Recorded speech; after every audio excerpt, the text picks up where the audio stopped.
Se você quisesse saber como é a vida conjugal, terá que perguntar a alguém que já se casou. Se você quiser saber como é a emoção de ser pai ou mãe, precisa perguntar a alguém que já passou por essa experiência. Se você quiser saber como é a neve, terá que perguntar a alguém que já esteve em contato com ela. E se quiser saber o que acontece após a morte, precisa perguntar a alguém que já morreu e voltou a viver e tem todas as respostas. Jesus.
Quase todos os discípulos de Cristo foram cruelmente assassinados, com exceção de Judas, que se enforcou, e João, que foi exilado na ilha de Patmos.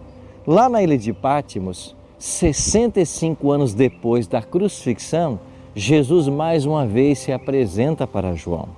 Desta vez, João cai por terra como morto e Jesus diz para ele: João, não temas, eu sou aquele que esteve morto, mas estou vivo pelos séculos dos séculos e tenho em minhas mãos a chave da morte e do inferno.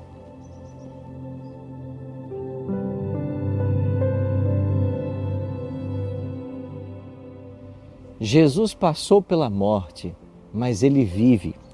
Diferente de outros líderes mundiais, a sepultura de Cristo está vazia. Cristo ressuscitou.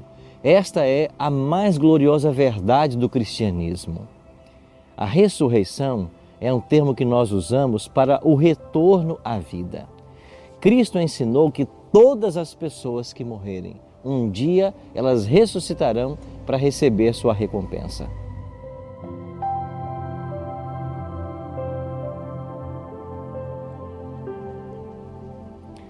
Diferente muitas vezes do que é ensinado, quando as pessoas morrem, elas não vão para lugar nenhum. A morte é um estado de inconsciência, é chamada na Bíblia de um sono. Jesus mesmo disse: não vos maravilheis disto, porque vem a hora em que todos os que se acham nos túmulos ouvirão a sua voz e sairão. Os que tiverem feito bem, para a ressurreição da vida, e os que tiverem praticado mal, para a ressurreição do juízo. Então a palavra de Deus ensina duas ressurreições, a ressurreição da vida e a ressurreição do juízo.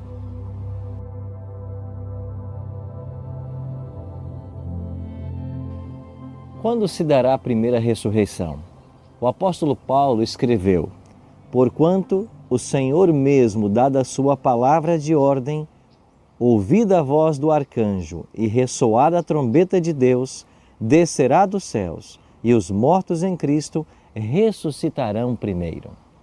Paulo é muito claro em enfatizar: a primeira ressurreição, ela só se dará na volta de Jesus. Ou seja, todos os mortos que estão salvos, eles não foram para lugar algum. Eles estão aguardando a volta de Jesus, quando então ressuscitarão para receberem sua recompensa. E o que acontecerá com os salvos que estiverem vivos? O apóstolo Paulo continua: depois nós, os vivos, os que ficarmos, seremos arrebatados juntamente com eles, os mortos que ressuscitaram, entre as nuvens dos céus, para o encontro do Senhor nos ares, e assim estaremos para sempre com o Senhor. Ou seja, aqui está o que chamamos de glorificação.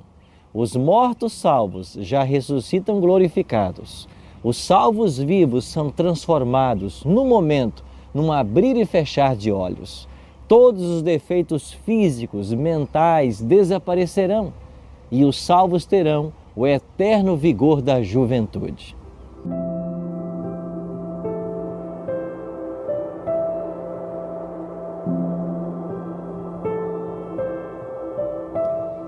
E quando se dará a segunda ressurreição? O livro do Apocalipse, capítulo 20, é muito claro. A palavra de Deus nos diz: os restantes dos mortos não reviveram, até que se completassem os 1000 anos. A segunda ressurreição, ou a ressurreição do juízo ou condenação, que Jesus ensinou, ela só acontecerá 1000 anos depois da volta de Cristo. 1000 anos depois da primeira ressurreição, que é a ressurreição dos justos. Quem nela ressuscitará? Todos os ímpios, de todas as eras. E nesse momento, salvos e perdidos receberão sua recompensa. Os salvos na volta de Cristo, a vida eterna, e os ímpios, 1000 anos depois, a condenação eterna.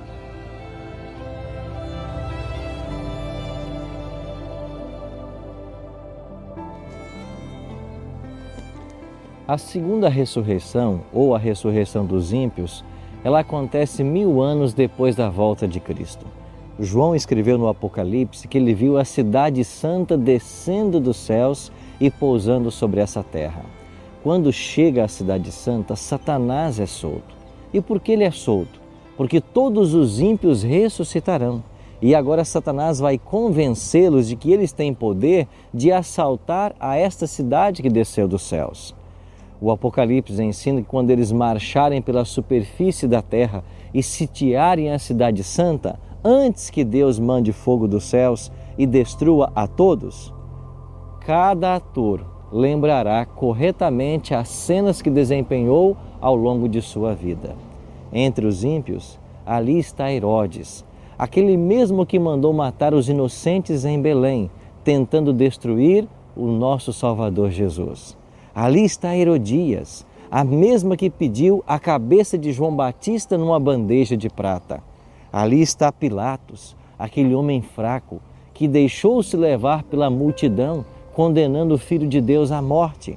Ali está Nero, aquele homem terrível que tinha prazer na tortura e morte dos cristãos, mas agora ele vê aqueles a quem ele perseguiu estão vivos e glorificando o nome de Deus. Cada um receberá a sua recompensa. E nesse momento, quando fica claro para eles o motivo da sua perdição, fogo desce dos céus e destrói a todos os ímpios. Esse mesmo fogo purificará essa terra, que será a eterna morada dos salvos.